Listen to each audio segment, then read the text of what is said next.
When last we spoke, you were just kind of baffled about I'm saying it, not you, the lack of sort of IQ from this group, the lack of valuing the basketball. Yeah. But we saw a different Knick team, a Knick team that I think tapped into the energy in the building, played with intent and purpose. What most impressed you about their approach to the game this evening?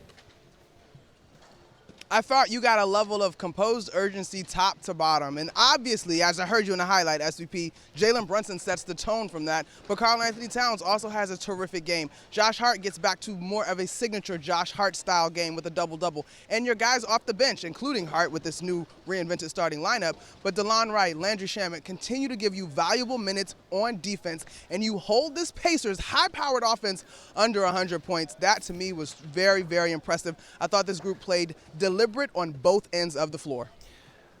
Look, Kenny the Jet Smith got a lot of run for the line about Tibbs wouldn't play 9 if it's a baseball game, but I think you're starting, I know, I'm just quoting the man. You're starting to see it seems people, I get it. People that are earning more trust from Tibbs. And I mean, look, it's no secret the man plays the guys he plays, but it seems more trust is being earned, and it seems that that's probably necessary. You agree?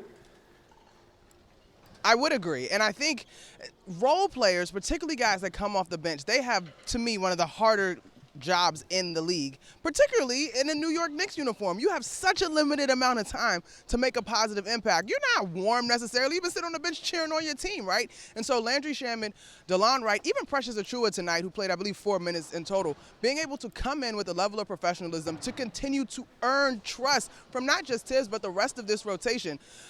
I said to you, I believe I said to you the other night, SVP, I think there's a fine line between adjustments and starting to get out of character. Well, now these adjustments, to me, are starting to become a part of the character of the Knicks in this series versus Indiana.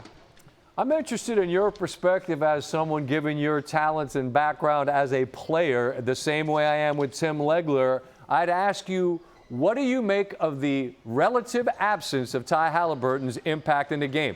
After what we saw in Game 5, which is as high, Game 4, I beg your pardon, which is as high level as you can play, what did you make of this 2 for 7, 8-point night? Well, I go back to something he said after Game 3 when he said 100 points is not us. Well, 90 points is certainly not them. And so right? The thing that I'm coming to is perhaps the Knicks being able to be deliberate, particularly defensively, and slow the pace in this one really took the wind out of his sails.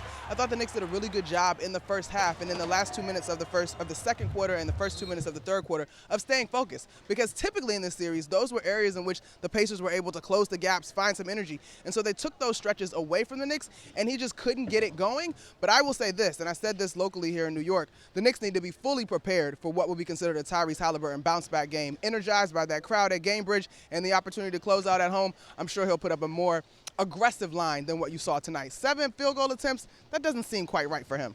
Yeah, I mentioned it, Tim. We've seen that throughout the playoffs from a number of what I would consider star players, whether it's a Jimmy Butler or an Ann Edwards or tonight it's Haliburton.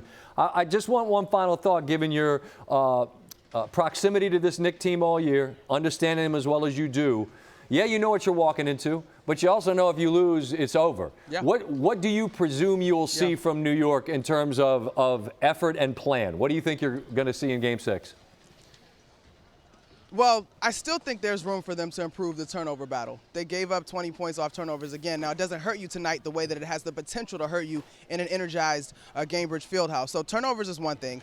I think they are playing with a sense of urgency now that you just cannot create. Right? Like, one team is literally facing the end of their season, and I think that has actually heightened their focus and their awareness. So I think they're going to have to go into Indiana, keyed in defensively. I actually think you have an opportunity to see more minutes from some of those guys on the bench that have proven to be a challenge defensively for the Pacers. And then it's got to be another high-efficiency performance from your leaders, SVP. Like, that's what it comes down to. They've got to shoot the ball well enough, even at their pace, to be able to keep up with this high-scoring offense of the Pacers. I've said it forever, you can't fake desperation, and New York is still the only team in the game on Saturday that is facing elimination. So we'll see what fuels the road team and the home team as well. Monica, as always, your time appreciated. Be well until next time, okay? Sounds good. NBA